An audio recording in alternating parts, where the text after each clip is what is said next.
సజ్జలు అయితే చాలా ఆరోగ్యానికి మంచిదండి. మన పిల్లలు యాక్చువల్గా అయితే నేను ఇంకో ఐటమ్ చేసుకుంటాం మేము, దాంట్లో పచ్చిమిరపకాయ ఆడిచ్చి బెల్లం వేసి చేస్తారు, చాలా మందికి తెలుసు. కానీ మన పిల్లలు చూస్తే ఏమవుతుందంటే తినడానికి నల్లగా ఉంది వద్దు వద్దు అంటారు, కానీ దానివల్ల కలిగే ఆరోగ్యం మాత్రం పిల్లలకు తెలియాలి. మనమే కానీ ఆంకాలు చెప్పి పిల్లలు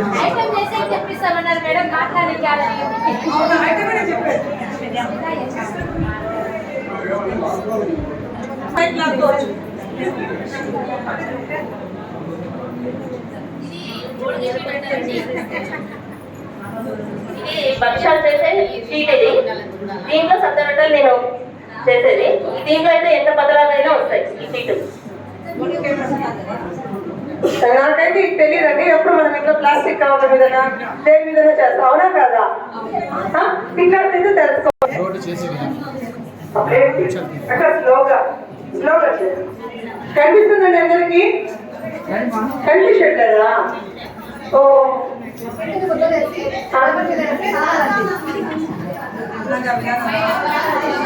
సొరపిండి వాటర్తో కలిపే కదండి, దాన్ని ముద్ద చేసి ఇప్పుడు భక్షాలు చేసే పేపర్ మీద ముద్ద పెట్టేసి చపాతీ కర్రతో సాగాలి.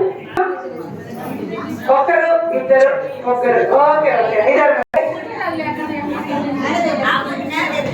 పొడి పిండి ఏమి వేయట్లేదు, డైరెక్ట్ సరిగ్గా దానికి ఏమైనా ఆయిల్ పూసారా?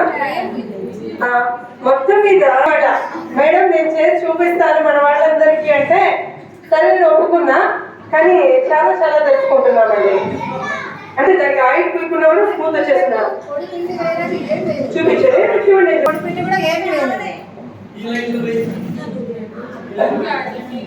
ఏంటక్క డౌట్? పద్మావతక్క